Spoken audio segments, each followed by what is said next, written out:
Welcome to the January 26th, 2026 meeting of the Wayzata Planning Commission. I hereby call the meeting to order. My name is Blake Cameron. I am chair of the Wayzata Planning Commission. First on agenda tonight is roll call. I would note that all commissioners are present this evening at roll call, as well as Councilor Schelsel and Director Sharp. Next on our agenda this evening is the approval of the agenda. Does anybody have any changes or wish to pull an item? Changes to the agenda for this evening, sorry. No. May I have a motion to approve the agenda as presented? So moved. Thank you, Commissioner Severson. Second? Second. Thank you, Commissioner Planton. Further discussion? All those in favor? Aye. Opposed? Ayes have it. The motion passes and the agenda is approved. The next item on our agenda this evening is the approval of the consent agenda, which consists of the meeting minutes from our January 5th, 2026 meeting. Does anybody have any questions or comments about the consent agenda? It was pretty skinny. May I have a motion to approve the consent agenda as presented? So moved. Thank you, Commissioner Van Looy. Second? Second. Thank you, Commissioner Schwalbe. Further discussion? All those in favor? Aye. Opposed? Ayes have it. The motion passes and the consent agenda is approved. Next on our agenda this evening is public hearing item for the application to construct a Lamborghini dealership at 1022 and 1042 Central Avenue. Or, sorry, not Central Avenue, Wayzata Boulevard. Let me get the address correct at least. We will have a presentation from city staff, and then we will have the applicant present. We will have some time for questions for the commission, for staff, and for the applicant, and then we will have some time for the public to speak their thoughts on this proposed project as well. So with that, Director Sharp. Thank you, Chair, members of the Planning Commission. As stated, this is a planned unit development general plan, preliminary plat, final plat, 5 variances, and 2 design deviations, which I will highlight the other one in greater detail, so don't worry about the number there. This is at 1022 and 1042 Wayzata Boulevard East. The owner and applicant is Walser Real Estate, LLC. So to go through these a little bit slower rather than list them off, there are 2 different review paths for this project. The first is under Planning Commission review, and these are the applications that the Planning Commission is directly responsible for having findings for. These are the PUD general plan, the preliminary plat, the 5 variances, which include a required parking stalls variance, a parking setback variance, fence height variance, and then fence height and opacity variance in the front yard, and an access spacing variance. There are also 2 design deviations, one of which was included in the packet at that 6-foot wide planting strip between the sidewalk and building. And don't worry, I've got a slide highlighting where that is. And then I've purposely highlighted a street trees section as it's within the same proximity as the planting strip section. So I'll make sure to emphasize that when I go through the report. Additionally, there are other items that go straight to City Council for review. These are the final plat, the vacation of drainage and utility easements, the development agreement and PUD agreement, which may be bound together. I'll give you some background on some of these items just so that you see them as we go through and understand the full context of the actions occurring at this site. But just be aware there will be a public hearing specifically for the vacation of the drainage and utility easements that City Council needs to set and hold at a later date. We're doing this where we can coordinate it based upon what the recommendation of the Planning Commission is for the whole project before we start scheduling public hearings ahead of time for vacations that otherwise may not need to occur.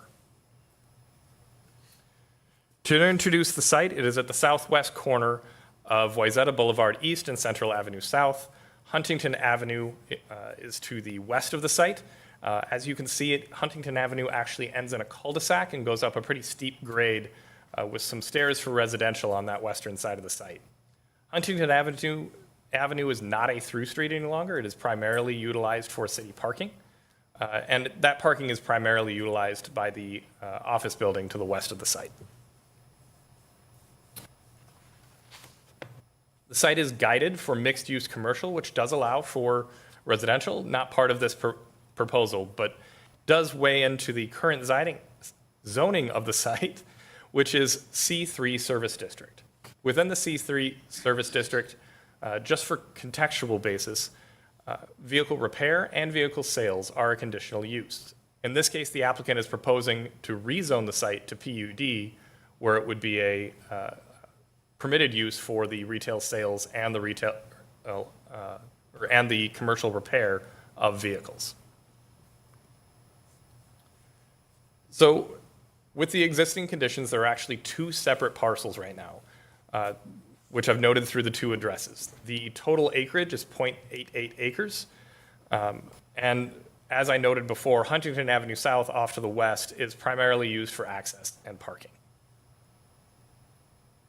The existing conditions of the site have a Mulberry's dry cleaning. In this case, it's on the east side of the site, but as you're looking from Wayzata Boulevard, it'll be the photo on the left.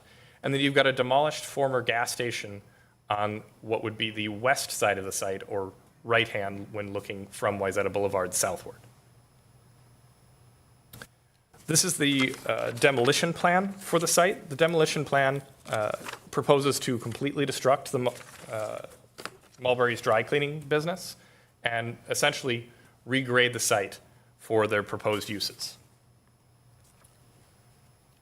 On the preliminary plat, which is one of the items that the Planning Commission is reviewing this evening, it meets conformance standards for lot size and area, flag lot, et cetera. One of the big pieces that I'm wanting to highlight through this slide is there is an existing drainage utility easement that are around the perimeter of the site. That's the red box. So it's the red box outwards towards the property lines, and these are standard easements that we put around new lots. Their name slightly implies what they're used for, drainage and utilities. The issue with where the applicant is running into with this application is, as you can see, right now the easement runs up the shared property line between the two parcels that are proposed to be joined. A standard practice in this instance is to vacate all of the drainage utility easements as part of this plat and then rededicate them as part of the final plat. So this isn't an action that the Planning Commission is reviewing or acting upon, but I want to make sure you understand full context and why you will see future actions at later meetings.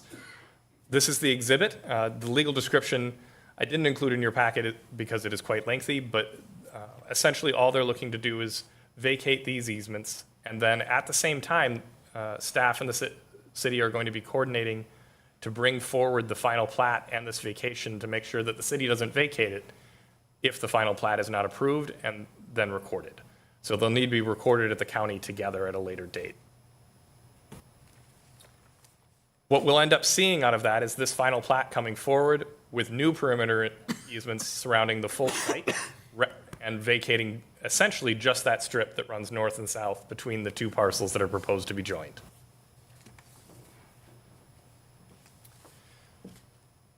During the Planning Commission's review, one of the key items with this is that the applicant has already brought forward a PUD concept plan, which Planning Commission unanimously recommended approval of and City Council unanimously approved.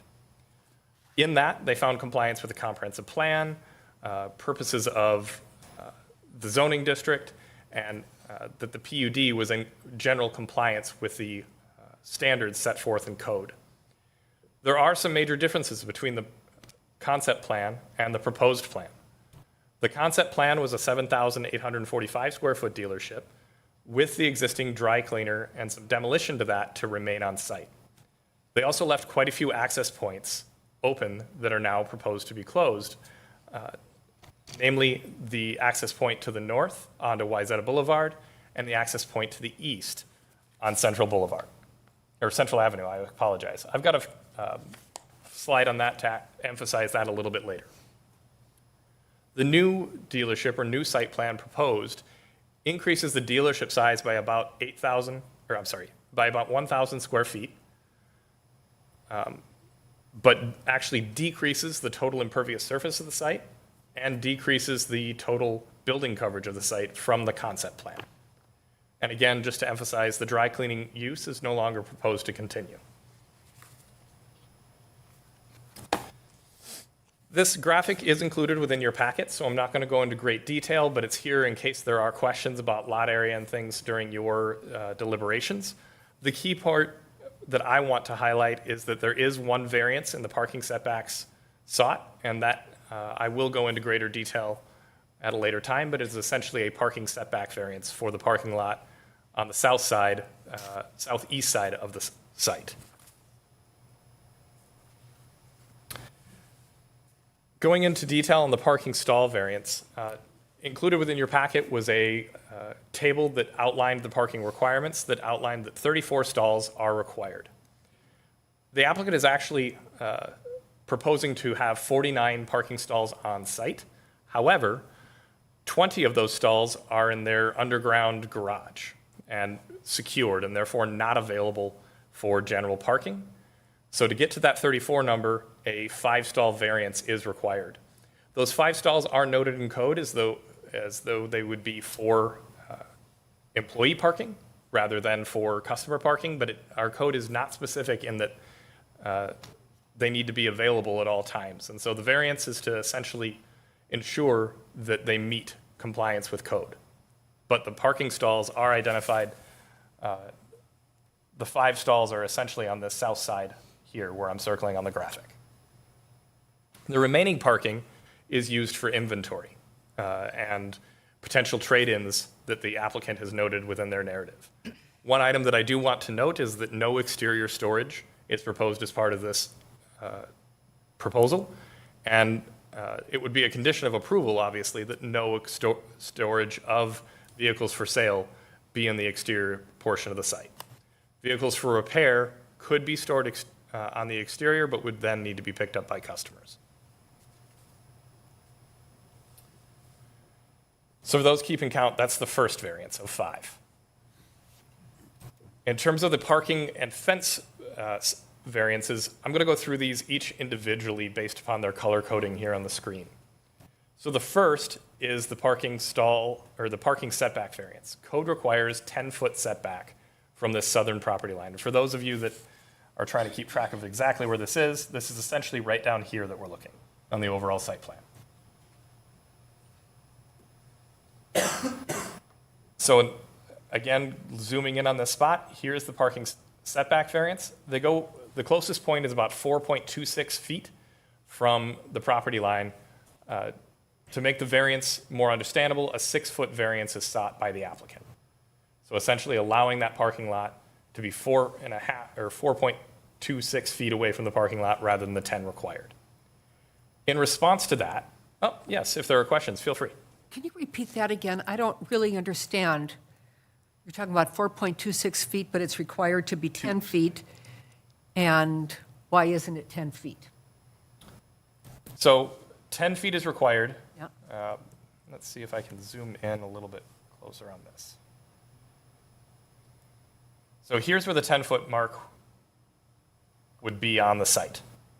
As you can see, all their parking is proposed to be closer than that, and therefore they're seeking a variance to essentially allow the parking within that 10 feet. It's a 6-foot variance. This was identified as part of their concept plan as well. Okay. I apologize. I need to get back in.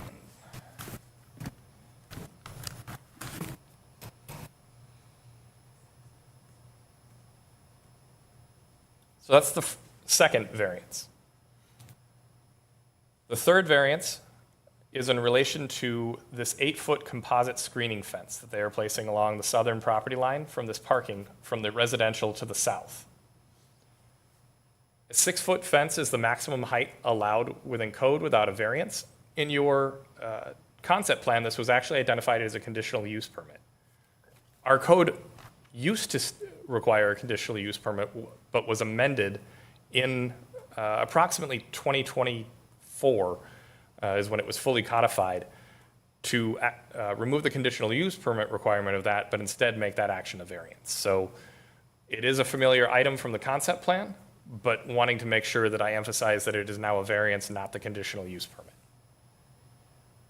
The principal reason that the applicant has stated that they're adding that is from comments at the concept plan. I'll let them elaborate on that more, but the neighbors to the south sought a higher fence, and the applicant has sought variances to accommodate that request. It also relates to the third in this case, fourth variance, third on this slide. Because of the way that code reads, Central Avenue is actually the front yard of this site. To all layman's terms, the front would normally be seen as Wayzata Boulevard. It is where their front door comes off of. But by code definition, the front yard is central. When you're placing a fence in a front yard, it is allowed to have certain opacity requirements and height requirements.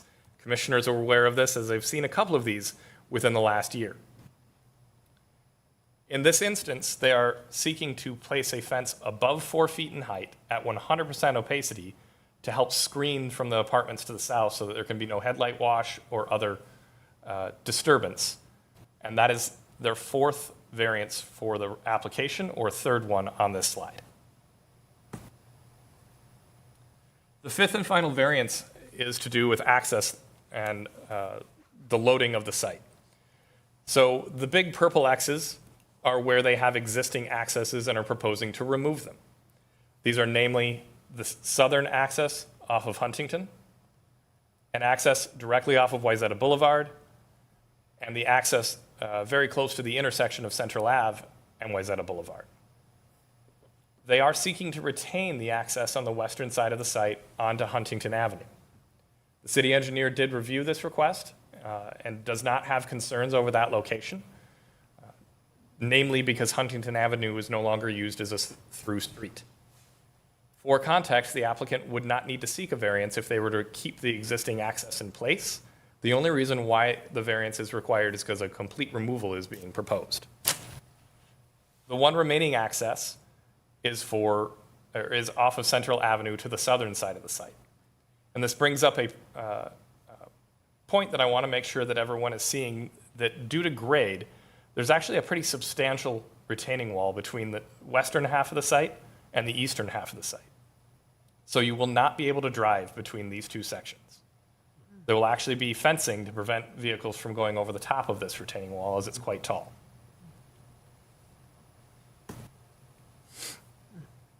One of the requirements from code is that we have a 50-foot turning radius required. This is both for fire trucks and for deliveries. The applicant will be able to provide additional background on how vehicles are getting to the site, what types of vehicles, et cetera, but our code requires a 50-foot turning radius for the deliveries, specifically to areas where loading and unloading would occur. This graphic demonstrates that they have that ability to, or have the ability to meet the code requirement. In terms of interior plans, they are similar to what we saw at the concept plan. They remain with the 6 bays, remain with the 4 showroom floor models there. What has mainly been expanded is the parts area and some of the service area for employees. Additionally, what was expanded quite a bit was the underground parking area. And this will allow for not only staff parking, but that trade-in of vehicles. The actual use of the site and how the applicant intends to utilize this space, I want to make sure I leave to them. But one of the items that had come up in the prior review during the concept plan was whether all these spaces would be able to be used because of trash storage, and they have adjusted that. So all of the spaces shown would be able to be utilized for parking in the garage, basement, or understory.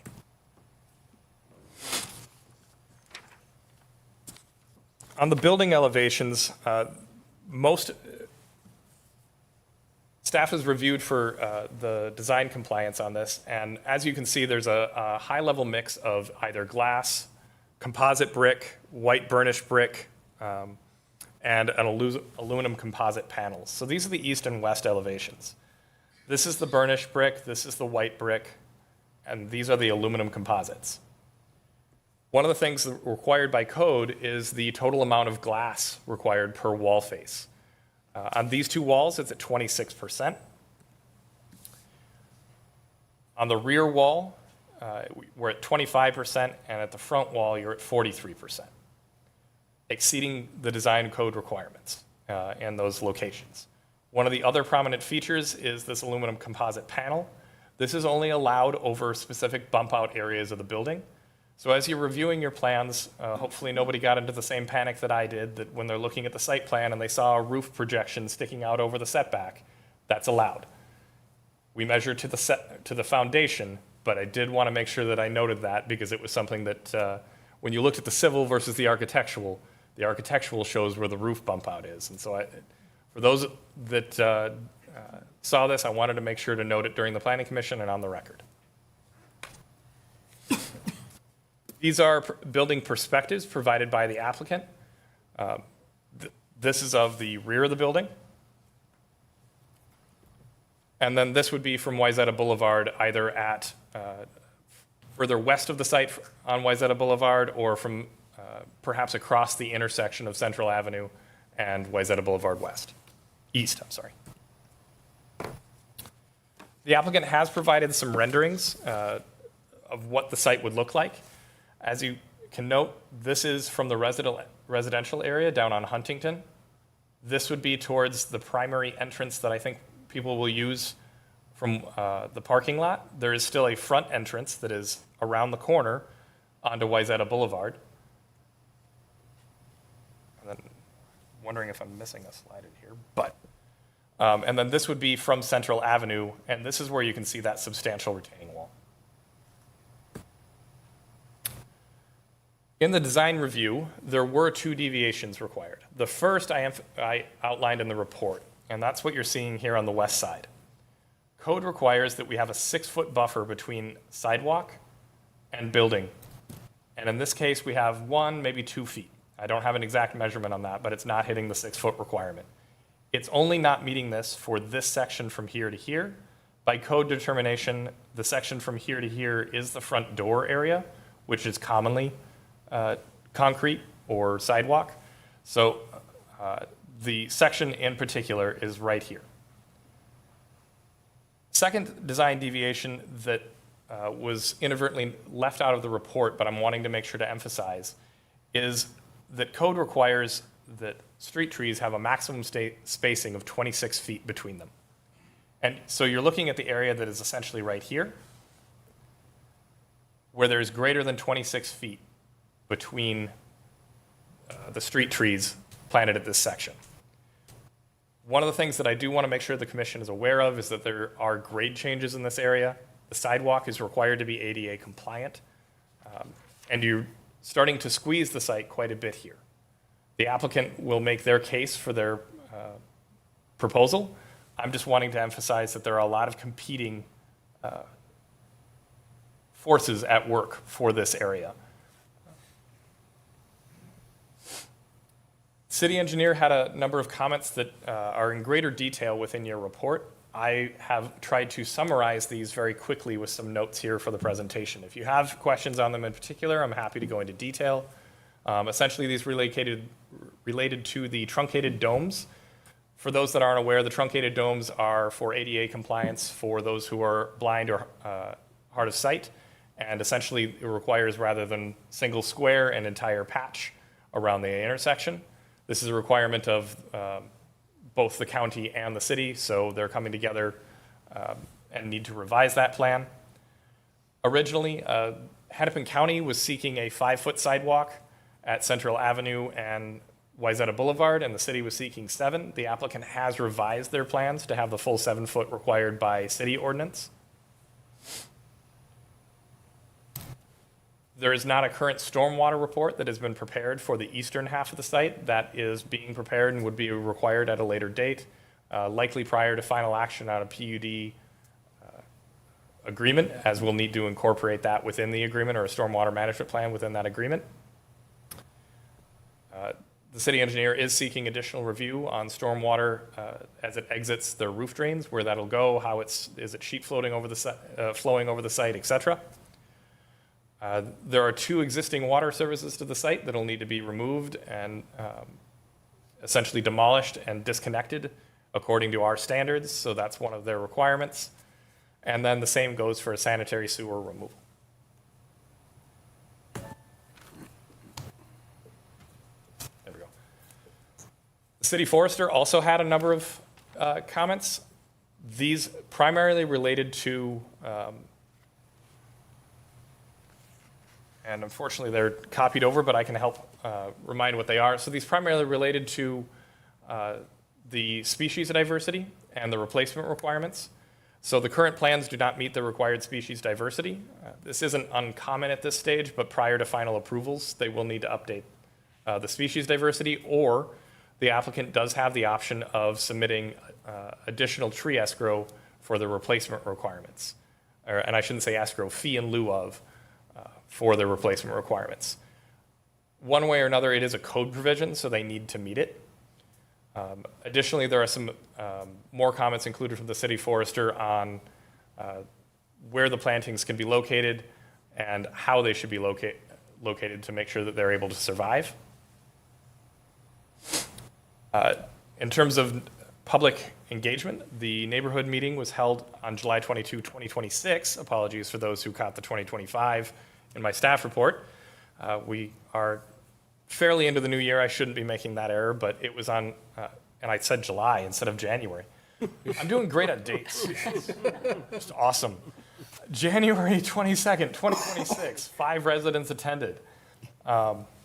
Sincere apologies. That's what happens when you're dyslexic as all get out.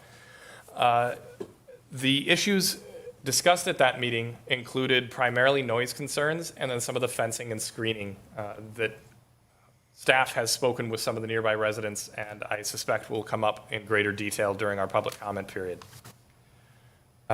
Additionally, the Planning Commission does have a public comment on the table for their review.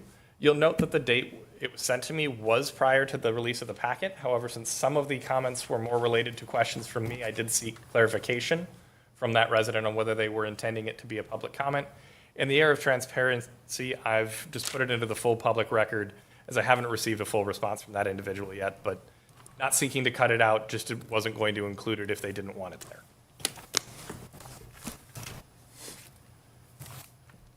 The next slides are primarily for your assistance as you're going through your deliberations. They are going to be on the wordier side, but they are excerpts from code so that the commission can work through individual items and actions related to this application. So the first is for your PUD requests, and I'm going to go very high-level summary and then go back to this during your deliberations. PUDs are seeking innovations of design, higher standards of building, convenience of location, the enhancement of desirable characteristics while mitigating potential conflicts created by the standard zoning, creative use of land, similar to the efficient use of land development pattern in harmony with the objectives of a Wayzata comprehensive plan. Want to highlight that one. And then a more desirable and creative environment that might be possible with the strict interpretation of the ordinance. One thing to note with that is that because our PUD ordinance refers to the prior zoning of C3, the variances are still required where in a PUD, if you were to create a whole new district that didn't refer to those, this criteria would apply more to how was that code changed rather than what the variances are. So they're slightly related to the variances is why I wanted to highlight that one. In a preliminary plat review, the Planning Commission is primarily looking at the possible adverse effects of that plat. And recall, in this case, this is not a subdivision. This is the combination of 2 parcels. And so what you're looking for with that is items 1 through 12 here, actually, that would identify potential adverse effects and how they relate. So there are full 12 criteria here that I can have up as you're discussing each aspect of the application. The commission is well versed in variances at this point. However, I do want to make sure that I have this available for the commission as you deliberate. But essentially, the provisions are harmony with the zoning and consistent with our comp plan. And then the practical difficulties measure, which are, is it reasonable? Is it due to circumstances unique to the property? Will it alter the essential character? And economic considerations alone do not constitute practical difficulty. Design deviations are a uniquely Wayzata criteria. So we don't refer back to state statute for these like we do for the others. Essentially what the commission is looking to do is the negative impact created by this deviation mitigated or outweighed by the positive impact of the project or through other competing forces. So that's one of the reasons why I was highlighting that competing forces piece or portion in the sidewalk and the tree area, as there's a lot of competing forces within that area. The goal of the design deviation is that it would have a positive impact on the extent the project advances policies and provisions of the comp plan, the extent the deviation permits greater conformity with other design standards. So in so doing, does it essentially remove or allow for the site to be more in compliance in other ways? The positive effect on the area in which the project is proposed, so now you're looking at the overall project, not just the deviation. The alleviation of an undue burden, accommodation of future possible uses contemplated, and then national, state, or local historic designations, if those were in competition with the design standards of the code, and then is it the remodeling of an existing building, which doesn't apply in this case. With that, the actions that the Planning Commission is completing this evening is holding the public hearing and then directing staff to prepare a Planning Commission report and recommendation of approval or denial with appropriate findings. With that, I can skip back in the presentation based upon questions, and the applicant is available to make their presentation as well. Thank you, Director Sharp. Any questions for staff so far? Yes, I do. Yes, Commissioner Elg. Can you go to the sidewalk design deviation? Why is that even in consideration? Isn't the public sidewalk what we see at the top of the picture? And that is just an entrance sidewalk to the main entrance? I don't understand why that is included as a deviation, why that is even considered. Chair, Commissioner, code requires a 6-foot separation from any sidewalk when adjacent to a building, whether that be on the public right-of-way or private on the site. You actually saw this in the last iteration of the concept plan when they had parking right up against the sidewalk and then sidewalk right up against the building as well. You don't see that anymore. They've added the 6-foot areas here. So now the only area that you are seeing it is from this front entrance, albeit towards the side property line, onto Wayzata Boulevard. So it's for that section, and it's because our design standards require a 6-foot separation from any sidewalk to any building face, excluding, obviously, the area of the front door. So this area here, and staff determination was that this is the front entrance facade area. You can see this through the identification of that bump out, that it did not apply to this area either. And is the 7-foot sidewalk that we're talking about, that they've accommodated the one along Wayzata Boulevard? Correct. So Chair, Commissioner, the 7-foot sidewalk is required for the public sidewalk. Their private sidewalk is not 7 feet wide. Right. Thank you, Director Sharp. I have a question. Commissioner Schwalbe. I have a couple, actually. I've always been a little bit intrigued by the Huntington parking area. And so that's going to stay there. Are any of those parking spots going to be gone because of the entrance into this parcel? Chair Cameron, Commissioner, actually will result in increased parking because one of the 2 access points will be closed. Okay. The existing access that is off of Huntington into this site right here is proposed to remain in the exact same configuration. It's just being removed and replaced in the same location. And are those parking places in that Huntington spot, are they considered public parking? They are considered public parking. Okay.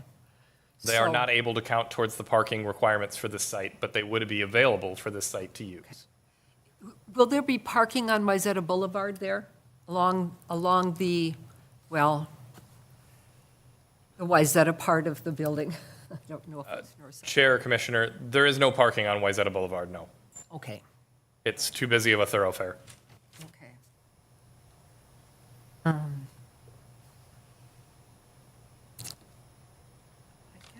Oh, I know, I did have one more question.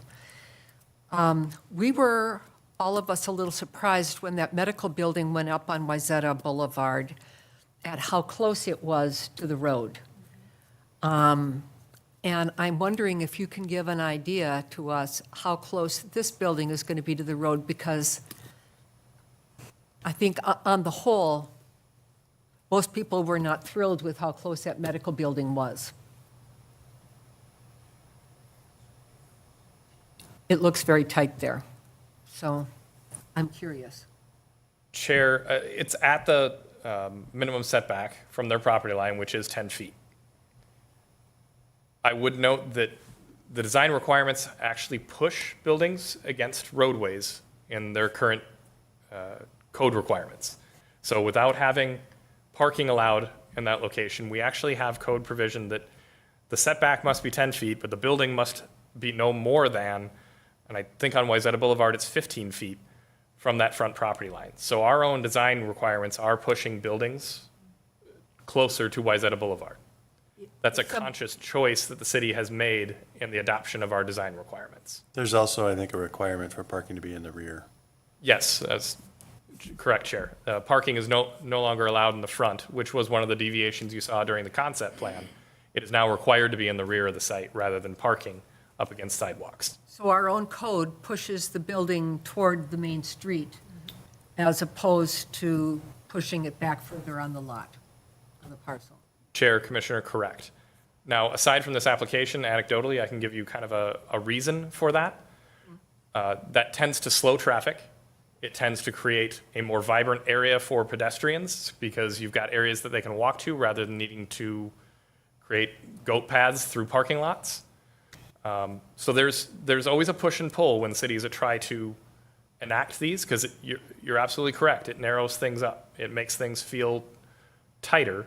However, when you make buildings tighter and closer to the street, you generally result in slower traffic and more pedestrian-oriented development. Not necessarily related to this application, and that doesn't always work in the practicality of each site. It's the overall goal that typically is going for. If that's not the goal of the city in the future, it could certainly be discussed, but at the time of this submission, it is a requirement.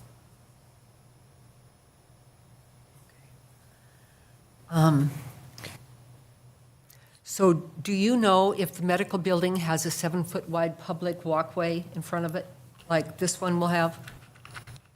Chair, Commissioner, I don't know off the top of my head. I suspect that it was slightly before the 7-foot requirement, and it might be at 5 because that's the county requirement. Okay. That was my concern as well. Alex, do you know the height of the medical building compared to this building? Chair, Commissioner, no, I don't know the height of the medical building off the top of my head. I'm sorry. I didn't review that one. This one is, I think, 26 feet, well, I've got it in the table here, well under the total requirement, or the total allowed. So 35 feet is the maximum in the zone, or 3 stories, whichever is lesser, is what's allowed. In this case, it's a 1-story, 26-foot tall building. That's to top of parapet as well.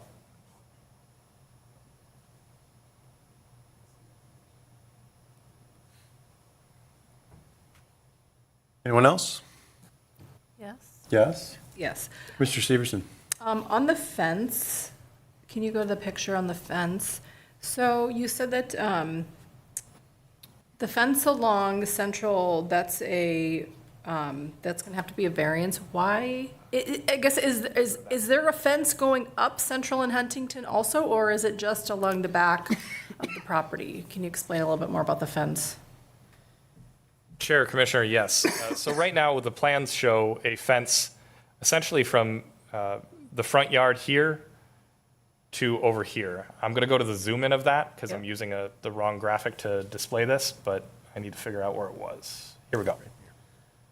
So this is the fence variant, or the fence variance is largely because of the height. So it's only allowed to be 6 feet max height. In the front yard, which is anything closer than the building line here to central, you're only allowed to be 4 feet in height at 75% opaque. Okay, so that green spot, but it's not Green going circle. up, it's not going parallel, okay, it's just along the back line. It's just along the back line.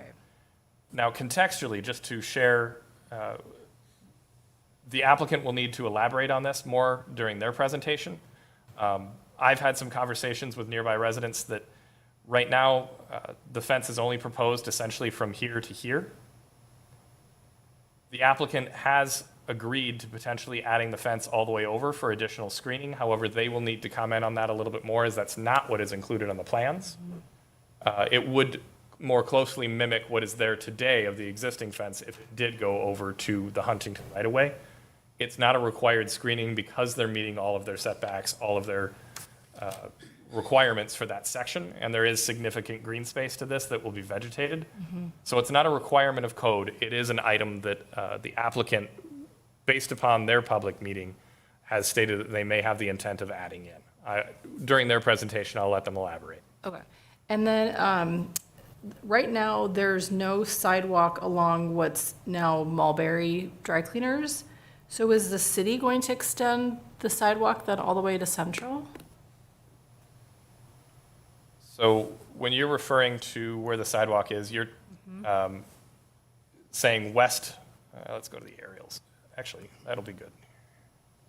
Apologies We for had making the- people dizzy. Yeah, So yeah, there you this is go. the area that you're Yeah. referring to. Yeah, because, yep, So that's actually an applicant requirement to add the sidewalk in to connect with the existing sidewalk that's on the western portion of the site, or in this case, right-hand side of the screen, and at 7 foot wide. so then will that tree will then go probably? I believe this tree would probably be removed. I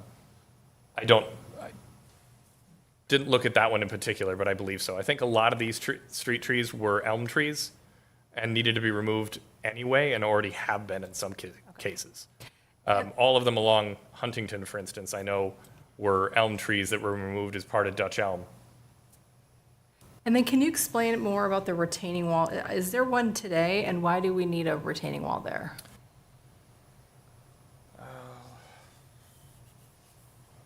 Assuming it's, So here's the existing conditions showing that retaining wall.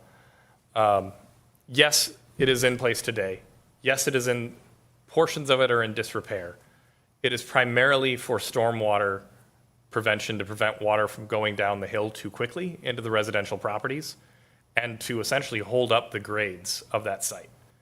The applicant has stated in their narrative that they intend to replace sections, I guess is the best way of putting of that wall, or of that retaining wall, based upon the damage that is currently in place, but not the entire wall. So it wouldn't be a complete demo. Part of that work will need to be reviewed for drainage calculations by our city engineer. So as they're getting further along in their process, essentially their stormwater report will need to address where that stormwater goes so that we slow it down and allow for some infiltration before you hit the residential properties to the south. thank you. Yes, Commissioner Schwalbe. Is there still going to be a stairway that goes the south side of this plot down into the residential area? You can see the stairway actually here. It's not part of this project or proposal. It's actually within the right-of-way portion, so it will not be affected at all as part of this project. That existing stairwell will be there. It won't be changed. Correct. That's within city right-of-way and would be fully within the city project and is not affected by this parcel or this project. Anyone else? Chair. I have a Yes. couple. Commissioner Blanton. Yep, and this is for staff. I have a question on use designation. So can we assign a use to a PUD? I guess where I'm getting at is, right now, it's a Lamborghini showroom. What would, so it doesn't turn into a different kind of use, even though it's designated? I wouldn't want it to be like a, repair, I don't want to say a chop shop, but, a repair shop or a different dealership. Is that something that can be assigned to a PUD? Chair, Commissioner, that's an excellent question. The answer is yes, with a nuance to it. The city attorney and I will need to work with the applicant to essentially create a series of conditions that will allow us to explain the nuances of this use and restrict it to something that would be similar to what they're proposing and clearly differentially different than what it could be in the next 30 years if a new user were to come forward. Essentially, what the city is going to be working with the applicant to do is ensure that the hours of operation, the total number of vehicle sales, the storage of vehicles on site and where they can be, all of that is identified in a way that reflects what the applicant is bringing forward at this time and couldn't therefore be amended in that, new user, since we're thinking of city and forever and zoning rather than Walser Lamborghini. We'll try to work with them to further define that down. Okay. I believe the city attorney would also like to make a comment. Chair and Commissioner, it's a really good question. I think as you discuss this and make a recommendation to council, I think your input would be well served. And I would say any of your concerns that go to health, safety, welfare, or the criteria for evaluating a PD, to the extent this particular dealership and what they're proposing is tied to those things, we can make very reasonable and rational ties in the development agreement, the PUD agreement. So for example, I think at the concept plan stage, the applicant highlighted many things that were different about this particular dealership and how it was different from some of the other automobile dealerships along the 394 corridor. So if those things go to health, safety, welfare, the well-being of the surrounding area, the neighborhood, that sort of thing, we can certainly tie that into the conditions and the terms of the PUD agreement. Okay, yeah, just in protecting the neighbors.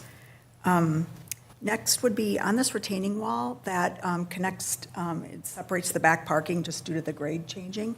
It says a retaining wall with a black chain link fence on the top.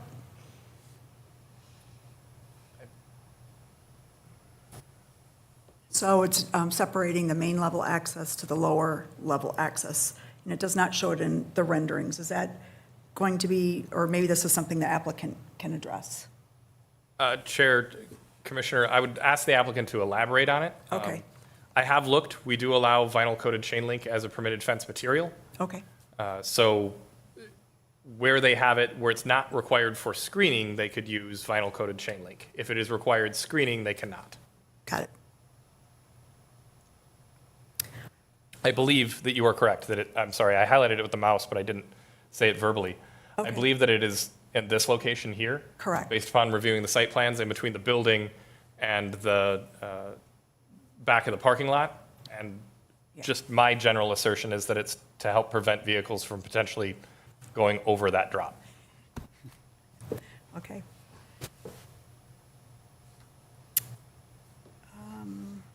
And then just the concern about the noise, and with our noise ordinance that we have with exhibition driving and everything, and hours of operation, the applicant states normal business hours, but they're not defined. Again, is that something that can be brought up in general comments? Chair, Commissioner, as City Attorney noted, that would relate to the health, safety, Health and and welfare safety, aspect. yeah. Okay. And so we certainly could limit hours of operation for a business, particularly when creating a PUD, above and beyond what standard code requirements would be. Thank you.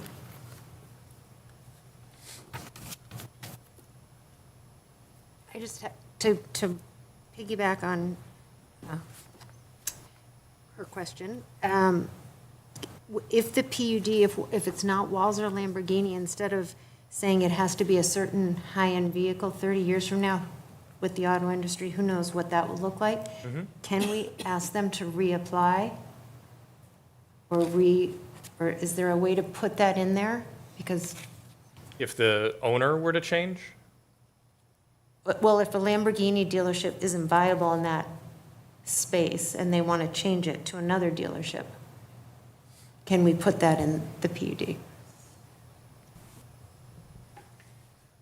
Chair and Commissioner, I think this goes to what I was saying earlier. I mean, with a PUD, we can be very specific about the use, much more than just the generic types of uses that you see in normal zoning districts. I think, again, we'd want to tie it to what the applicant is presenting, what they're saying about the dealership, how it's different from other dealerships, and how those things go to the health, safety, and welfare of the area, which is the commercial corridor and the adjacent neighborhood.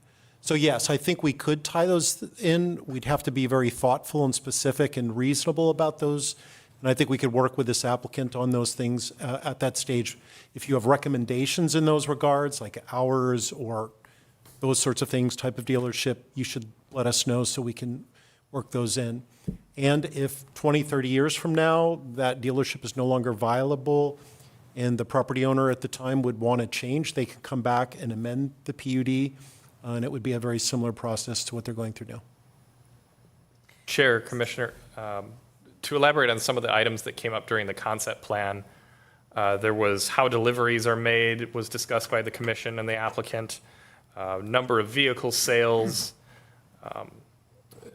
general traffic of the site potentially in terms of number of trips daily generated, were concepts, I shouldn't say concepts during the concept plan, but were initial discussion points during the concept plan that if commissioners have recommendations as we proceed forward with that level of specificity, we could certainly touch on as we're getting towards that PUD agreement. And I apologize, Commissioner, I did not mean to interrupt. Okay, so once it's a Walser Lamborghini, if they wanted to change it to a Walser Kia, in this same space, they would have to come back and change and get that approval from us, or?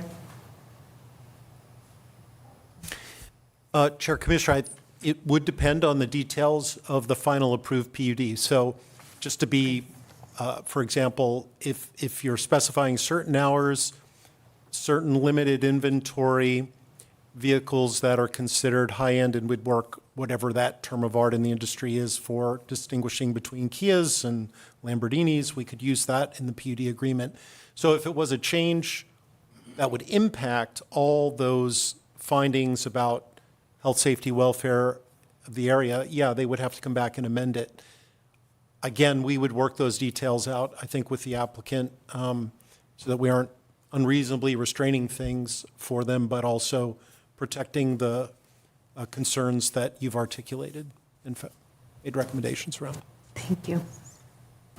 And then just one other question I have, the other used trade-ins, they said they would be taking other used trade-ins here and may sell other vehicles, makes, models. So those would be inside?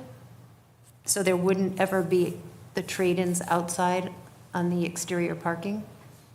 Chair Cameron, Commissioner, exterior storage is not sought as part of this. Display or storage of vehicles for sale would constitute an exterior storage and would require additional action or requirement from this PUD. It has not been described in any of the requests, so it is not going to be included going forward, right, unless the applicant seeks to clarify that, but it is not an item that staff has identified with them at any point, and so it would not be permitted. They would be required to be stored inside. Okay. Vehicles that show up for repair may be stored outside for a limited duration basis. Okay. Service and repair, I should clarify. And there isn't any code that governs how long something gets sit out there. Not that I'm super concerned about it, but as long as we're on the subject.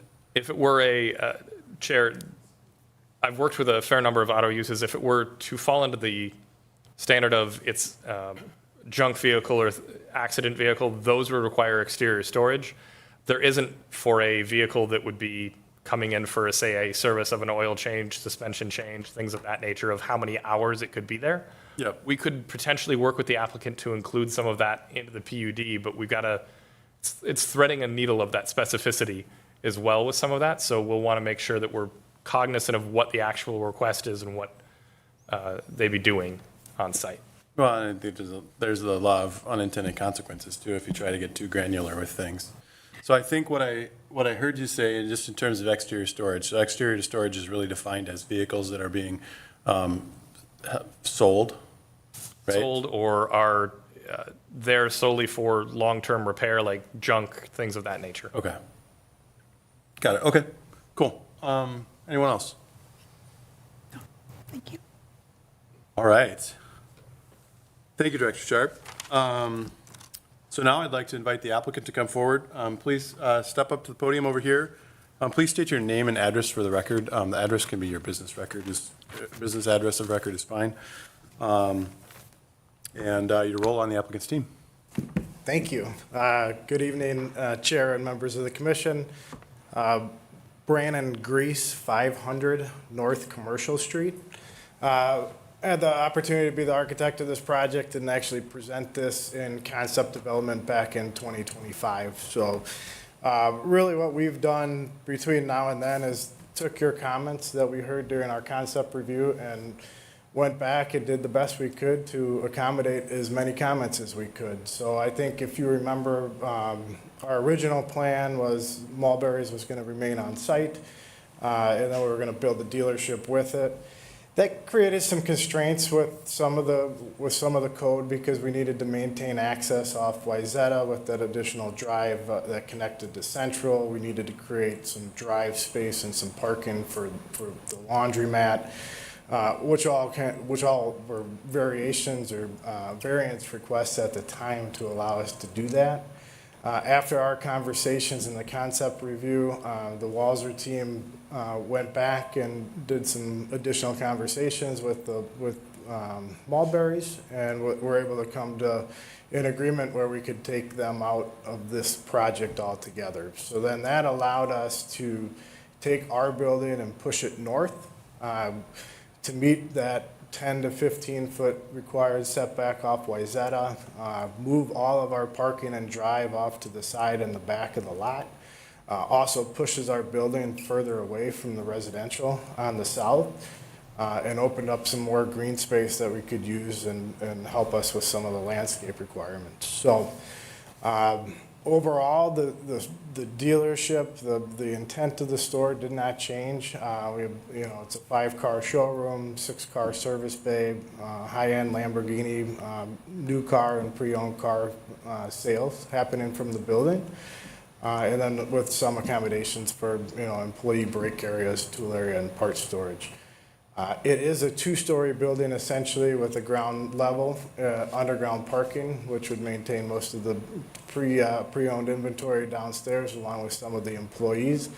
With the way they operate and sell vehicles, a lot of it is made to order. So with the parking stall counts of, we have the 49 stalls, but the 34 surface stalls, we're not using the exterior for large amounts of inventory storage or even service storage. So I understand, from the code standpoint, but we do feel like we have plenty of parking accommodated for their needs on site. Again, a lot of it, you order your vehicle, you show up, or they deliver it to your house. So it's just a little bit different operation from what you would see on a typical dealership.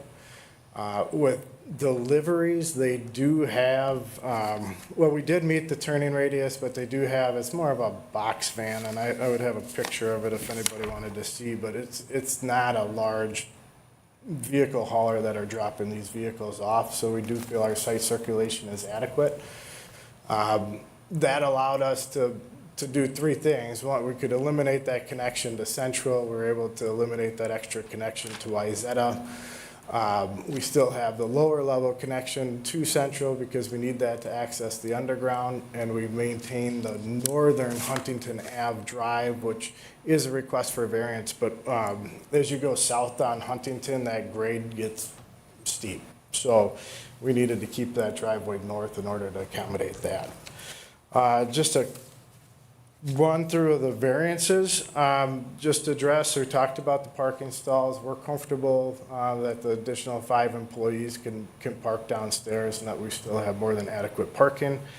The fence on the south side of the property, that was really in reference, we do need the variance for the setback, the 6-foot variance for the setback, or we would lose those 9 surface parking stalls. And it's just an accommodation of how deep our building needs to be along with the setback. So that's a variance that we need in order to maintain those parking stalls, which are critical to this parcel. But then to help accommodate neighbors, visibility, headlights, they had requested maybe a little taller than the 6-foot allowable fence. We are requesting a variance to go to 8, just to provide a little bit more privacy for those owners. And then I'll call it a quirk with the front yard setback being along Central. We don't want that fence to be opaque because the concern is headlight traffic going to those neighbors. So we'd like to ask for the variance just for their protection on the south. The access spacing for the drives, we talked a little bit about that grade change along Huntington. It is the same driveway. The grades on the site do change slightly, which is requiring us to regrade that existing driveway, therefore rebuild it. So it really is in the same location. We just need to change the grade slightly to accommodate our new building. And then the last thing, looking up along that front, talking about that variation. So by the time we get that 7-foot sidewalk that we originally did not have for the city, but during the concept plan development, comments were heard that, commissioners really would like to see that and keep that connection and flow going all the way through. So with us eliminating that little access drive along Central that currently Mulberry's uses, and push our building up, that allowed us to get that 7-foot sidewalk. But then with our private walk, we really just didn't have the room. So we're kind of fighting the two sidewalks being adjacent to each other in a property line. So we did our best to meet it along the west side to meet that intent. Most of the north side, I think there was just that little section that Alex showed you that we couldn't really meet that 6-foot gap between our building and the sidewalk. So, and that would be the same with the street trees. So you can see on our landscape plan, there is a lot of landscaping. There's a small portion where those two sidewalks are close to each other and there's a property line there, and we just don't see that a tree is viable in that small of amount of an area. So, again, we did our best we could to meet the intent, and we have trees on either side of it. It's just that area circled in red that we could not meet that street tree requirement with the 26-foot spacing. So yeah, that really walks through what we're doing for variances and why we're requesting the variances. Talk a little bit about that chain link fence. We are calling it. It is acting as a guardrail. I think we'd be happy to put it as a little bit more black decorative fence area, but we will need something to just prevent pedestrians and/or traffic from going off that retaining wall. Talking with the neighbors in the neighborhood meeting last week, we are open to adding that, extending the south fence all the way down the south fence line, or all the way across the western portion of the property, because right now it just stops at what would be the current property boundary that we're combining now. So we will continue that all the way along the back, give the neighbors some additional protection against any headlights that may or may not come off the top of the hill. So with that, I'd open you up to any questions or clarifications. Thank you, Brandon. Questions for the applicant? Commissioner Severson. So it looks like the original building that you had proposed last year was about 7,000 square feet and now asking for about 8,800. So can you share a little bit about why you need a much bigger building, why you're adding nearly 1,000 square feet? Yeah, the footprint of the building really expanded, trying to help with our parking area. One, we were a little short to begin with on our last go-around, which because Mulberry's was staying, we were building as big of a footprint as we could. This next go-around with the laundromat being gone, we were able to extend that footprint, and it was really a source of what we needed dimensionally to get the underground parking to work. So the footprint of the lower level was directly related to the upper level. It also allowed us to meet some of the minimum requirements that we weren't meeting originally for Lamborghini and some of their space requirements. But it just had, we were able to work with more site area since we were able to go down to a single building on the site. Thank you. I really have two questions.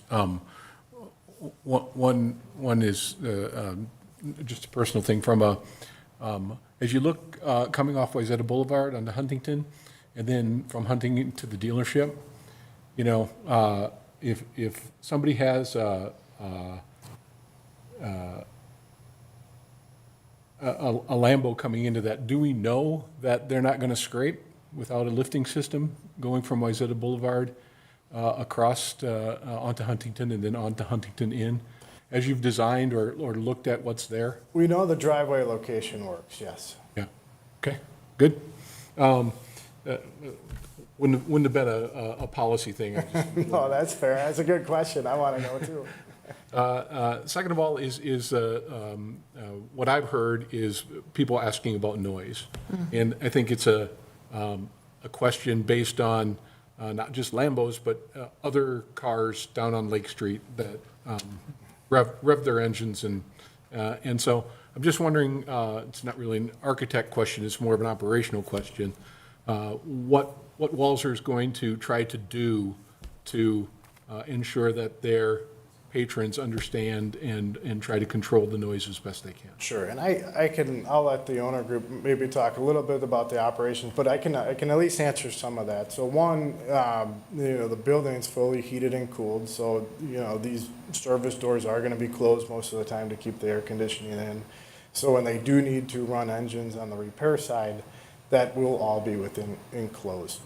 I also know a lot of the service vehicles and a lot of even the customer traffic is not, it's more delivery-based system. So customers aren't necessarily always pulling up to get their vehicle serviced, more so than Walser's going to pick up that vehicle to bring it back in. So I think with their employees being able to control more of the vehicle driving, they'll have access to control the noise.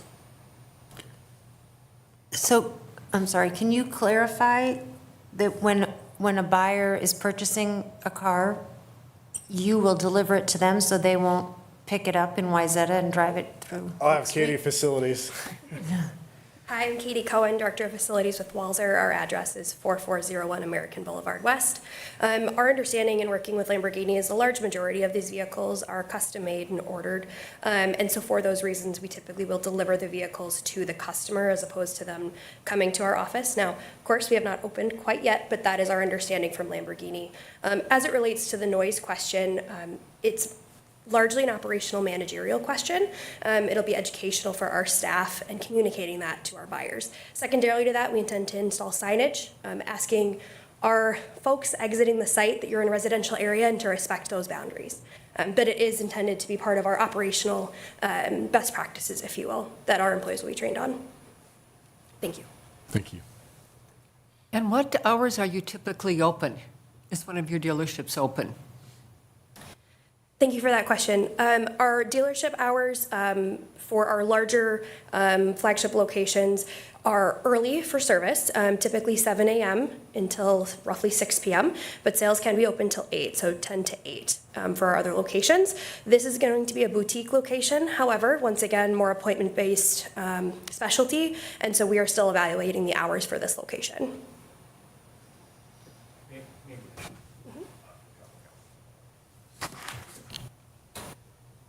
Thank you, by the way, Katie. I'm Paul Walser, and I might be able to give you a little deeper insight on some of this stuff. First of all, you know, on the noise question, the bulk of the inventory, Lamborghini's got 4 products, and 90% of what we're going to sell are hybrid products. So they are not going to be the type of things that we are listening to in Wayzata that are going around at night. Are these cars capable of making some noise? Sure, but that's mostly the very top-end product. That's $1 million product. Maybe we sell one of those a year. I mean, there's not a lot of people that are going to be doing that. The bulk of the business of this franchise is the SUV and the more modest priced coupes that are available for they're hybrid products. Secondly, this is so different from any sort of stereotype you might have about a car dealership in almost every way you can think of, because car dealers, you know, we need lots of volume. The margins for what we pay for the cars are relatively small. We're dealing with 2 and 3 and 4 and 5% margins. So you got to push a lot of cars through the system. And balloons go up and flags go up, and you know the whole shtick of what car dealerships typically look like. This is like comparing Walmart to Chanel. It is just, everything is different here.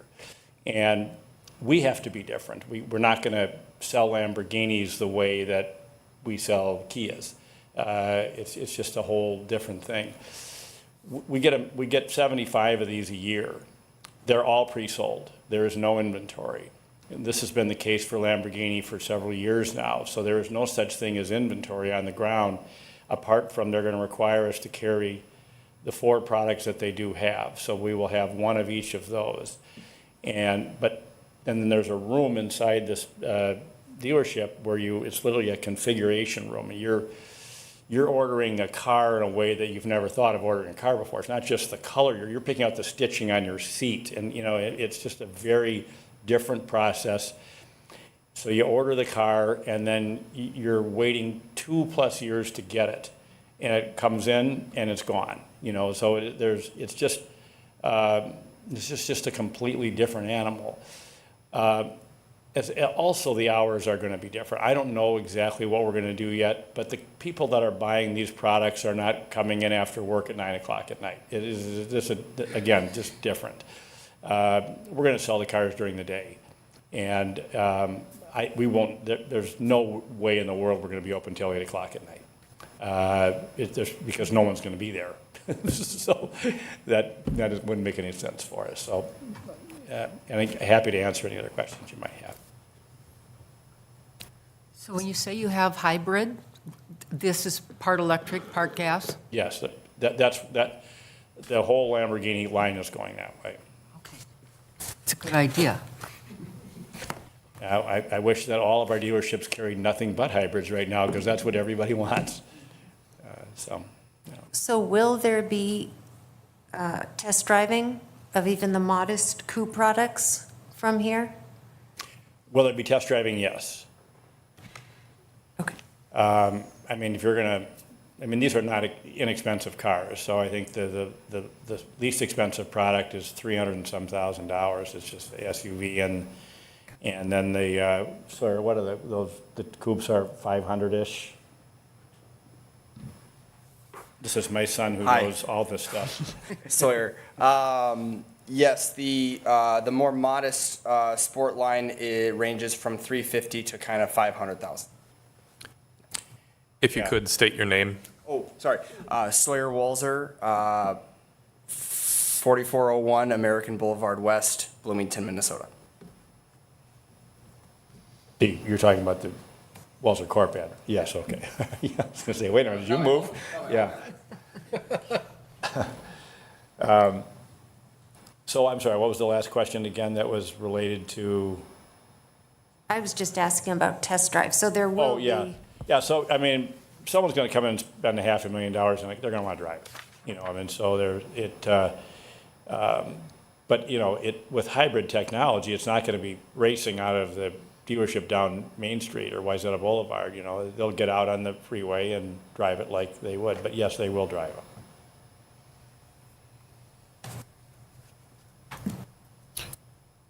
Maybe not a question for you, but going back to the previous discussion about some of the site, what's the snow removal plan for that lower level? Because it doesn't look like there's really anywhere to put snow. Well, where we have, Rich Sawyer can speak to this again, he's a snow expert, but where we have a lot of dealerships that have restricted amount of space, and so that we just have to haul it out of there. But why don't you speak to that? Ultimately, based on the quantity is going to be kind of the answer. But ultimately, what we've had to do at some of the other locations is use a bucket attachment to haul snow to other areas in the lot where it is easier. Okay. Yeah, no, I just, because in conjunction with that fence setback that you're asking for along the south line there, right, there really isn't anywhere to push that snow, because a fence will be right there if you're 4 feet off the property line. and then you got a retaining wall to the west, and you can't push it across the street to the east across Central Avenue. So I was just curious where Yeah, it's a you, really good question. Gordy, you don't want us to dump it on your lot, I don't imagine, do you? Ultimately, the issues with the snow arises with the quantity, but the idea would be to bring it to a place on the lot that's easier and a little bit more appealing. Yep. to the eye. Okay. Other questions for the applicant? All right, thank you, Sawyer. Thank you, Paul. Thank you, Katie. Thank you, Brandon.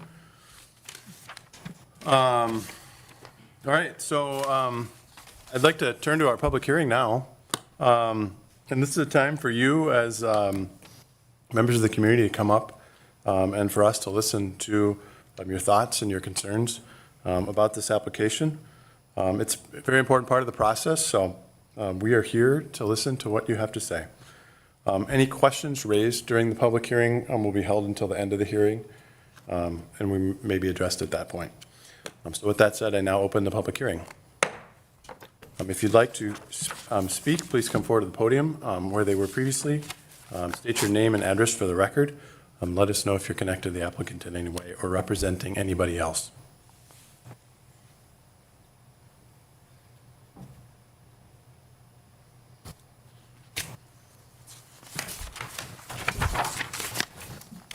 Good evening, I'm Gordy Straka, 130 Huntington Avenue. I'm the house immediately south of where they're proposing the dealership. And he also already brought up that we asked that they could continue that 8-foot fence all the way across the way the one is currently from the top of when they finish the top of the hill. I understand there's going to be one more short retaining wall, but then to bring it up to the level of the parking lot. But we'd like to see a 8-foot fence there because it does, not only for the dealership, I'm pretty well protected from the dealership, but the rest of the neighbors,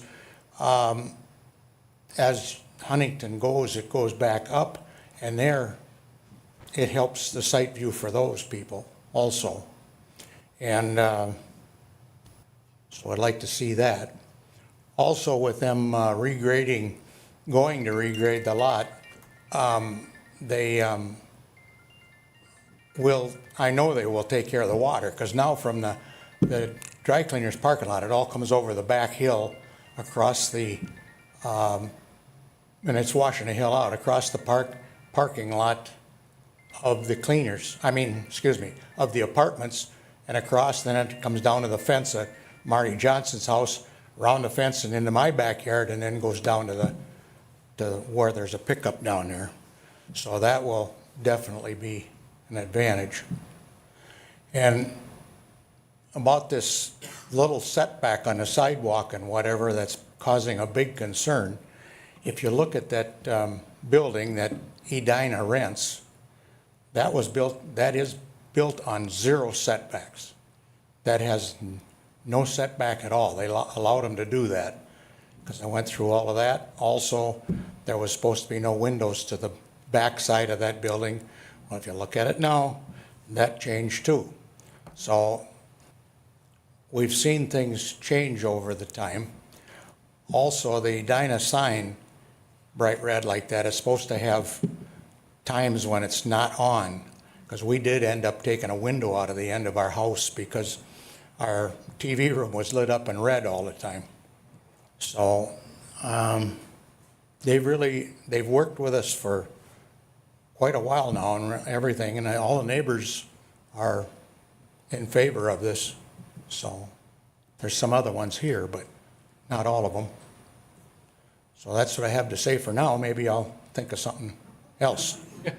Thank you. Thank you, Gordy.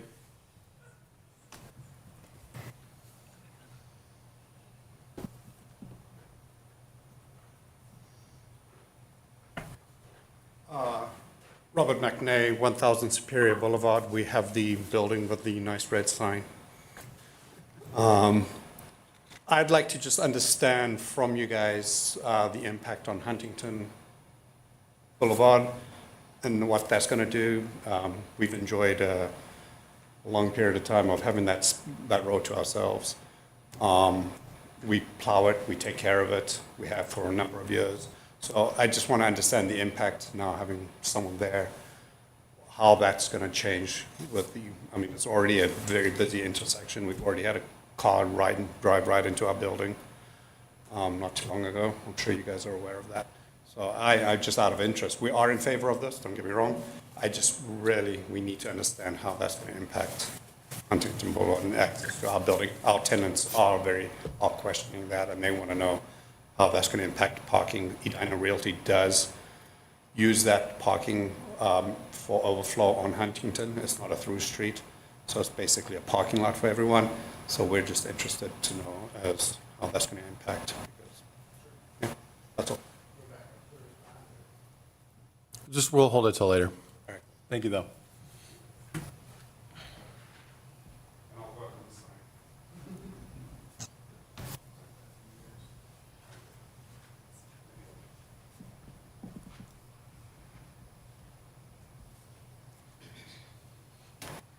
Nan Sloan, 144 Huntington Avenue South.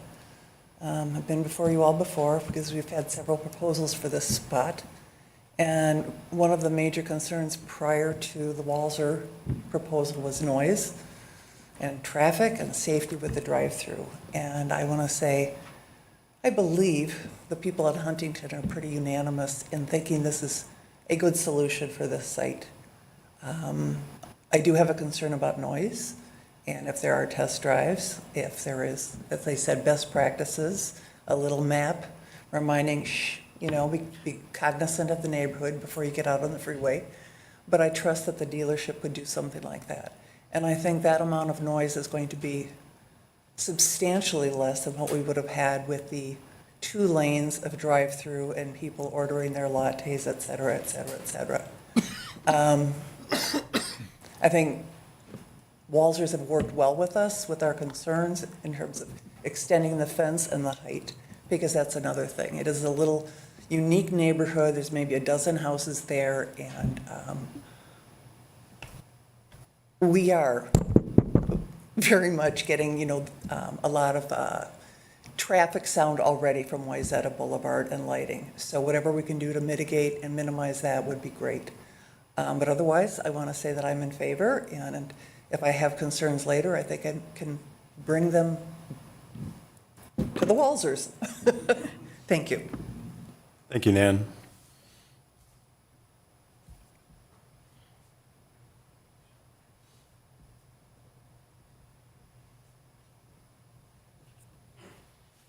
Evening, this is Bruno Silikowski, 173 Huntington Avenue South. It's Huntington Avenue, not Boulevard, just for record purposes. But so Nan just said something that's very, very important. The prior applications that have been tried to go forward on this piece of land really were challenging. It's going to be hard for me to describe this, but believe it or not, I'm on the far south tip of Huntington as it approaches Circle A. But if I go in my front yard, I literally can see the wheels of cars driving on Wayzata Boulevard. So it does dip and go back up. Having a tall fence would actually benefit us. So we're thankful this is a proposal. I think that at the end of the day, it'll control both noise as well as visual. So that's positive, really positive. Out of the various things that we've been involved with, which we've tried to be active in this community, this is probably one of the best uses of this property. It's a tough parcel. There's nothing you can do about it. It's narrow, not what I mean by not very deep. It's weird because it shares a driveway. So when it comes down to it, you're talking about a very few amount of vehicles being sold. And I do hope you wish the success of this thing. I know how difficult this might be for you, but I don't see it as an issue. And as a neighbor, my voice is very much in support of this. What's nice about it is you got a number of people who are from Huntington. We're all saying the same thing. From the standpoint of listening to a latte being ordered at 6 a.m., that would be awful, and we would hear it all, right? This is not. If you get somebody, and I think Paul has really kind of tried to say this, you get people who are buying these vehicles, they really, what's the thing they have in common? Well, they have the resources, but they also don't have time. So what they do oftentimes is have vehicles picked up. Trust me, I know this stuff because I'm kind of a little bit in the industry, as Joe knows. But anyway, long story short, I just don't see this becoming a problem for the neighborhood. So I'm very much in support of it, and thank you for your time. Thank you, Bruno. She wants to make one more comment. Yeah, absolutely, Nan. When we were here last Monday, we looked at the proposal, and I can't recall who it was that said something about the Walgreens and how it was not a very great entree to Wayzata. The Lamborghini dealership on Wayzata Boulevard. I'm proud to say I live behind them. Okay. Thank you, Nan. Dr. Sharp, do we have any online questions? Chair Cameron, no, not at this time. All right. Is there anyone else who'd like to come forward to speak before I close the public hearing? Perfect. All right. Closing the public hearing. Bring it back to the commission for discussion. And we had one open question around the impacts on Huntington Avenue and the parking from Robert. Brandon, do you want to just come back up and address that real quick?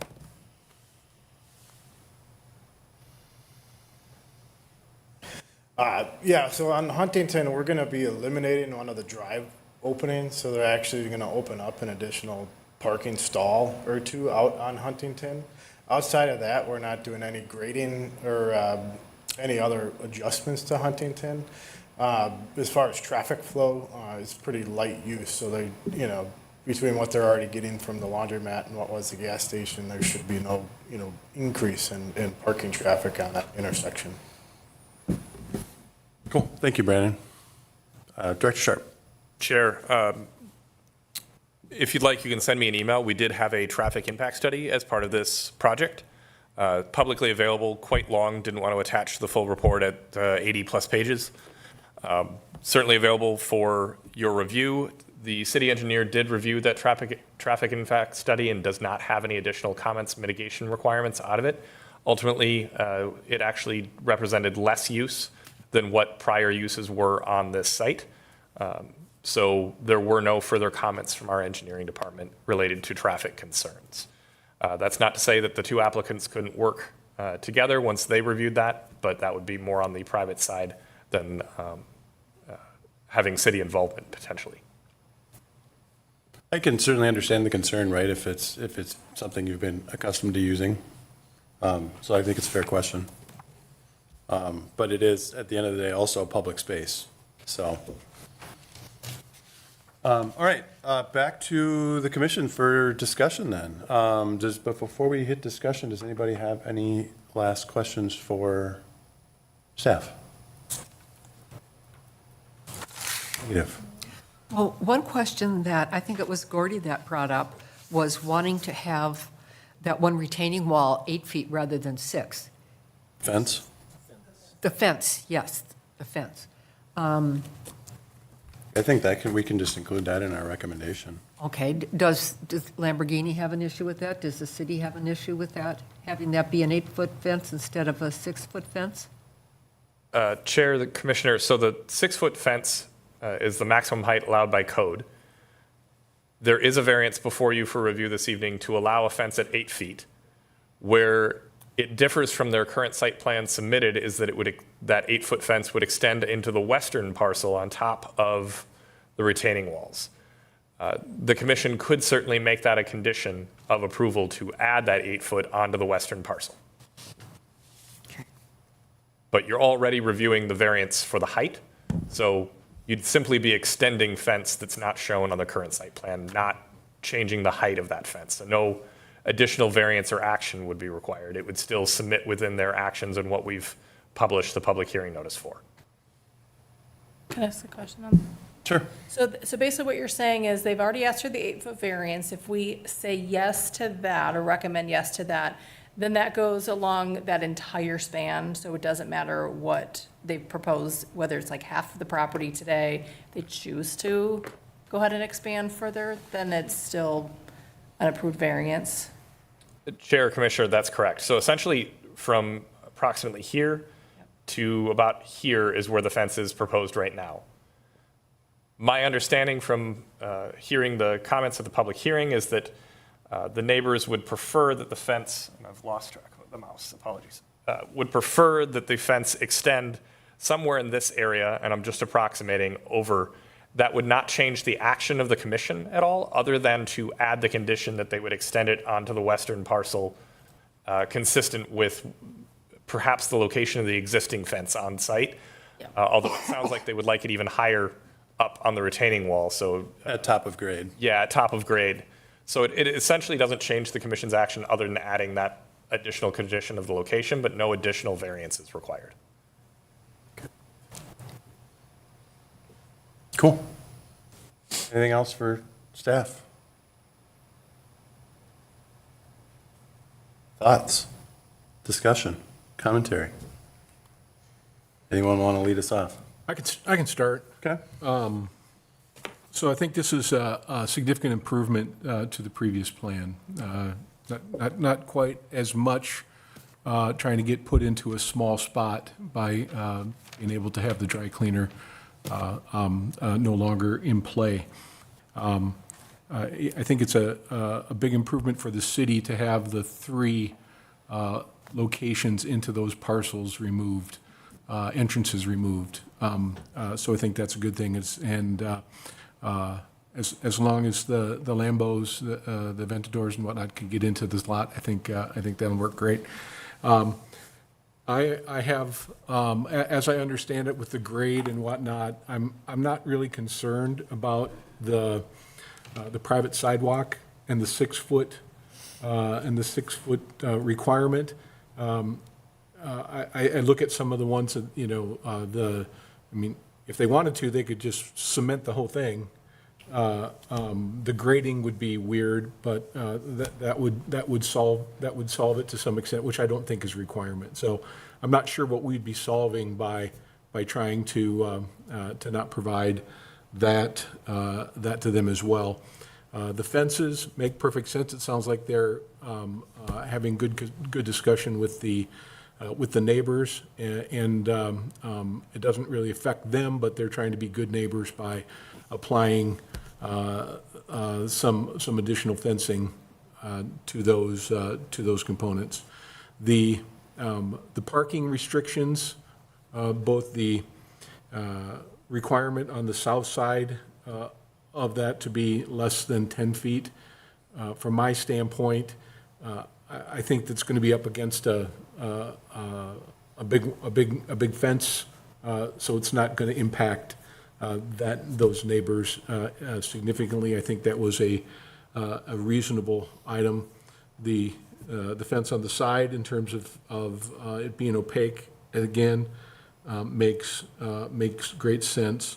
The required parking stalls, I think they have enough parking stalls outside.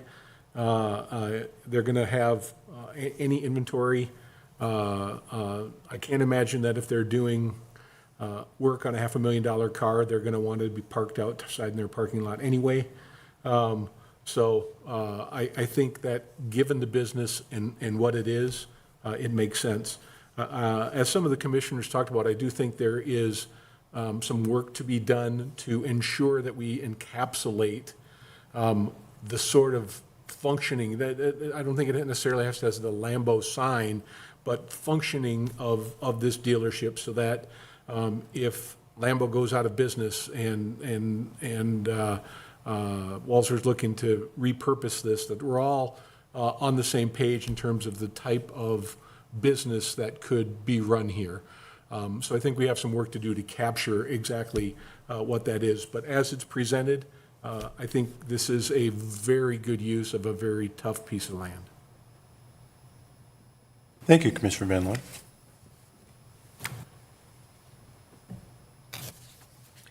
I'm not going to say anything. I'm just going to say I Yeah. agree with that. You agree with that? Perfect. I mean, I don't know. People don't often say I'm articulate, so that's kind of cool. I like it. Excellent.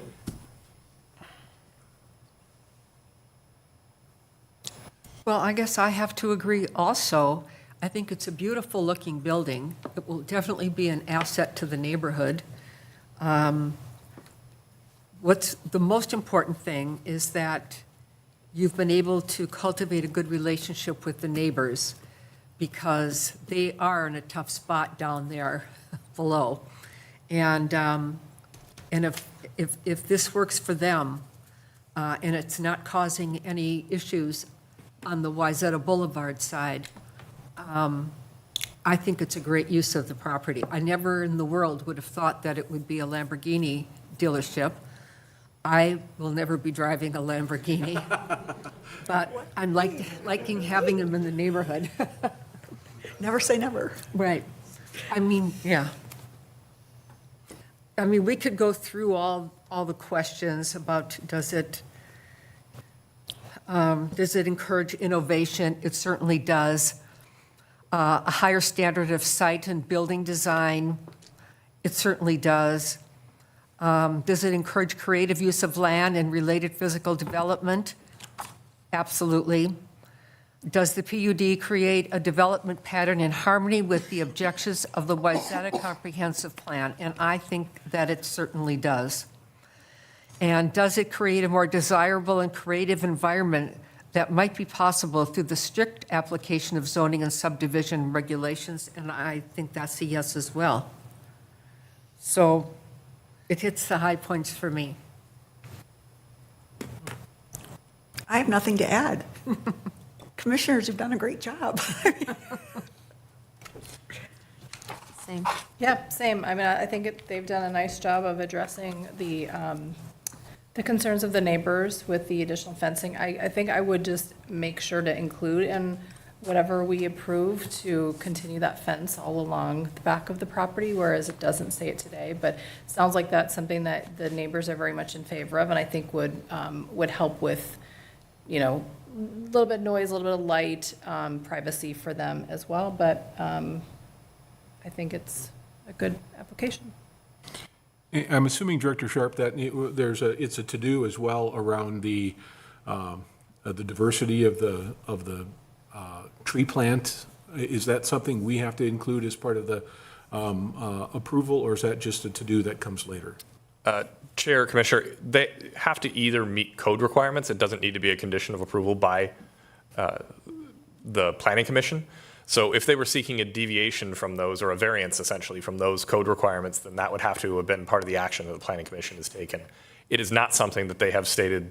They have multiple ways of achieving that, achieving compliance with code. That would be either changing species or fee in lieu of, as they wouldn't count towards their requirements. So there is a way of achieving code compliance. If for some reason they couldn't find a way of making that, then they would need to come back for a future variance at a later date with another public hearing.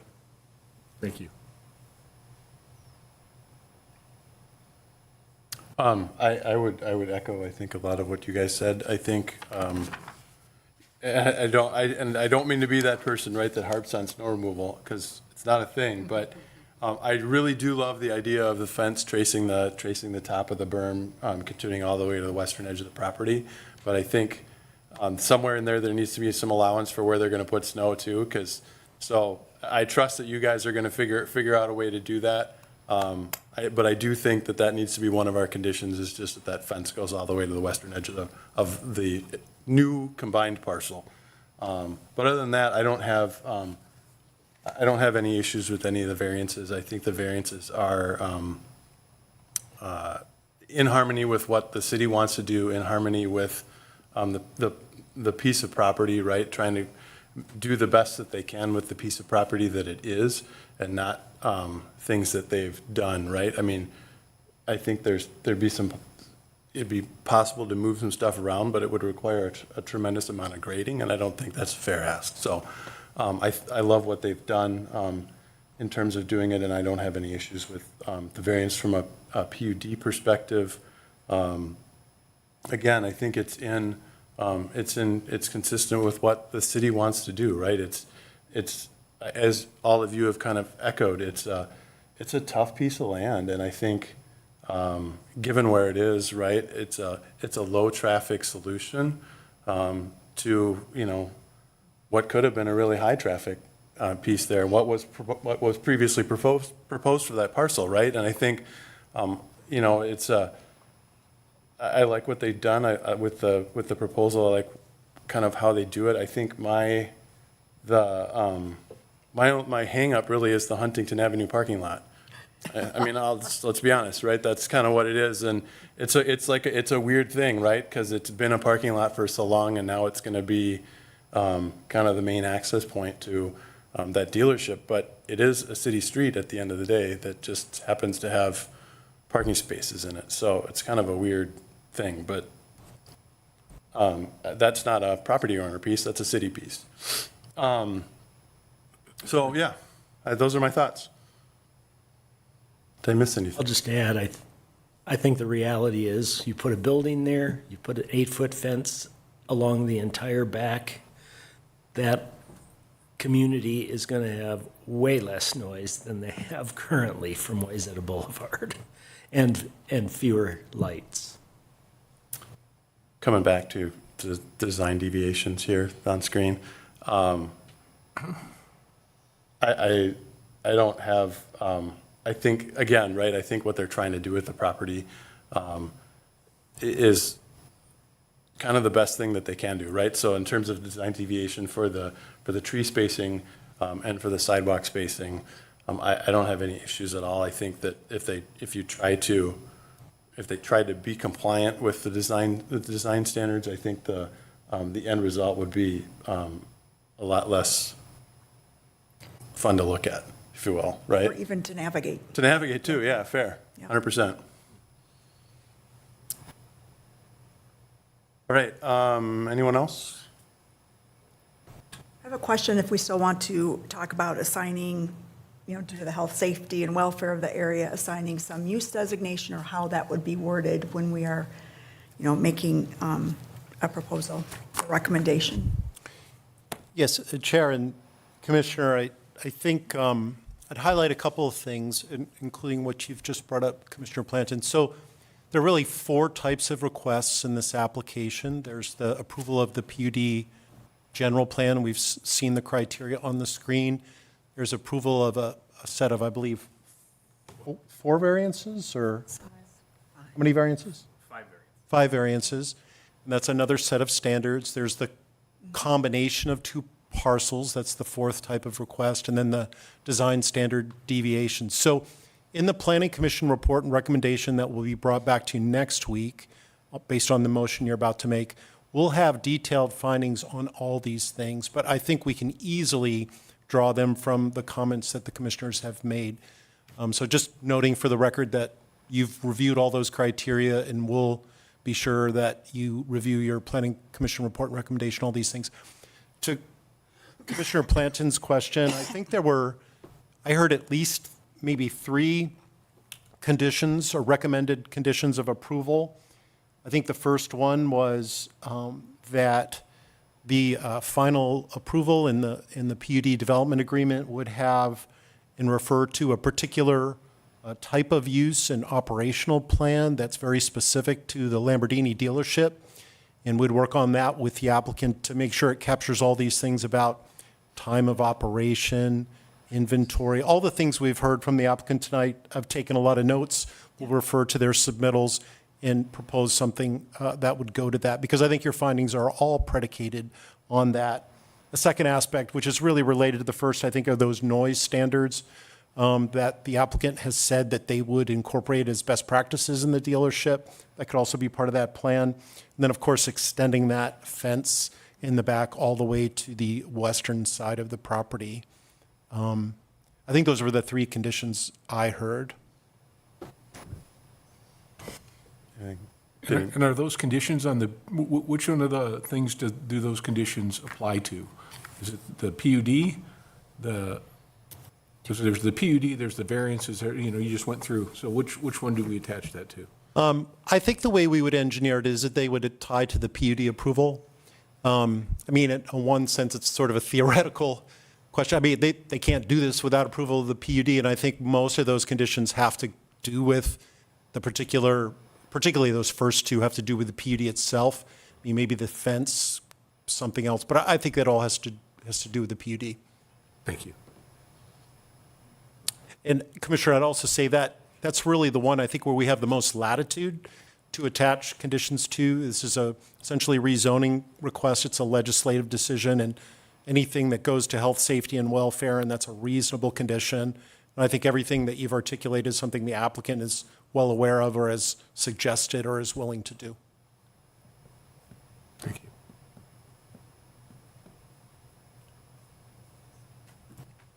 All right. Other questions? I mean, it sounds like we got some alignment. So if anybody wants to make a motion. Is it one sweeping motion for the 5 variances and the 2 design deviations and the PUD, or is it 8 different motions? Chair and Commissioner, I think that you could make the motion as it is on here, just to say, with approval of the application, we know all those requests. I've just articulated them again. So I don't think you need to go through every one. I think it would be good to articulate those 3 recommended conditions. You could even refer to what the city attorney just said if you want to make it simple, but no. That'd be simple. So motion to prepare a draft planning commission report and recommendation of approval for the Walser Lamborghini project at 1022 and 1022 and 1042 Wayzata Boulevard East, with the conditions of we somehow include the business description gets included into the PUD plan. Noise standards get included into the PUD plan. And the fence extension all the way to the western property line gets included in the PUD plan. Can I say so moved? That was very good. Perfect. So, second. Second. Further discussion? All those in favor? Aye. Opposed? The ayes have it, the motion passes, and the draft planning commission report and recommendation of approval with the 3 conditions will be on the consent agenda on our next meeting in 2 weeks. Moving on. That concludes our public hearing portion of our meeting this evening. Next on our agenda tonight is other items. Director Sharp. And let me just take a real quick here. Thank you all for coming this evening. Appreciate your time and your thoughts and your willingness to share your concerns with us. It's much appreciated.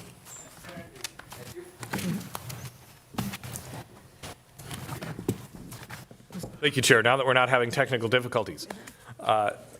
In terms of review of development activities, we've had very minimal building permits coming in right now. I will start including some of that as we go forward.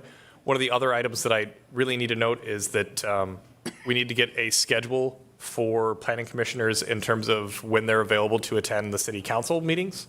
What I'd like to do is ask that all commissioners send me a list of dates when they wouldn't be available to attend a council meeting throughout the year. So if you could, you'll notice within the packet is the packet for the council schedule for the year.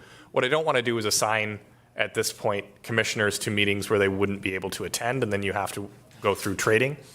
That'll help me get that full schedule together, and then I think potentially at the next meeting or the following, we'll have that discussion about changing the planning commission bylaws potentially to see whether we need to have a planning commissioner at every council meeting, or whether you attend 1 meeting, 2 meetings, 3 meetings a year, to determine how that would be the best use of your time in following planning applications going forward.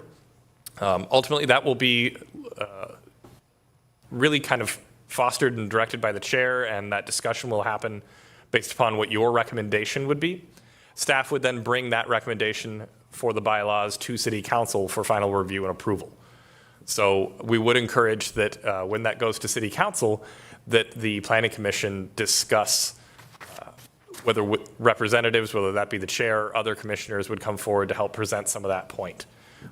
So we will discuss that at our next meeting and fully flesh that out, but I wanted to make the commission aware of the fact that we are going to be looking at those bylaws, and we may ultimately end up not recommending amendment of them, and if that's the case, then we wouldn't have an action moving forward. In terms of general activities, Clapperidge Park is an item that a lot of people have really been bringing up. It is available for use. The warming house is fully open. It has been used extensively already. With our recent slate of cold weather, we've had a fair amount of use of the rinks, and we've been able to keep those open. So that's proceeding well. The large slide is still closed, but the small slide is open. The large slide is proposed to be open up in the spring. In terms of applications that have come forward from the Planning Commission, there isn't a lot to update the commission on. 220 Central isn't going to be moving forward until potentially midsummer at this time with their schedule. They have coordinated with the neighbor per your condition that they speak with the neighbor at the last time. At the time of building permit, we'll do a check-in with the neighbor and a check-in with the developer to make sure that they've spoken, and I'll be able to report back to the commission any of the findings or results of that discussion. In terms of our meeting schedule, our next meeting is on February 9th, so 2 weeks from today. The next city council meeting is on February 10th. With that, if the commission has any development questions. Are they not meeting tomorrow night? No. They met last week. Oh, okay. You made me panic for a moment. All right, I was We like. got on the off schedule for a brief usually- time frame. Because like most of the time, they're like Monday, Tuesday, right? Yes. It was a holiday. Because of the holiday, we got on an off schedule for this month. Got it, okay. So we realign again in February. No, we don't. We're still on 2nd and 4th in February and March. Well, it's the 10th and 9th for the next one, so those are the back-to-back. Oh, yeah, but it's the 2nd and 4th versus the 1st and 3rd. Yeah, okay, I apologize, yep. I see where you're, But yeah, you're right. We are back to back then going forward. yep, it's the same week, which is standard, but we aren't on the standard second. Absolutely correct, good note. Any other questions for staff? You guys are great. Just saying. Move to adjourn. Move to adjourn. May I have a second? Second. Thank you. And further discussion? All those in favor?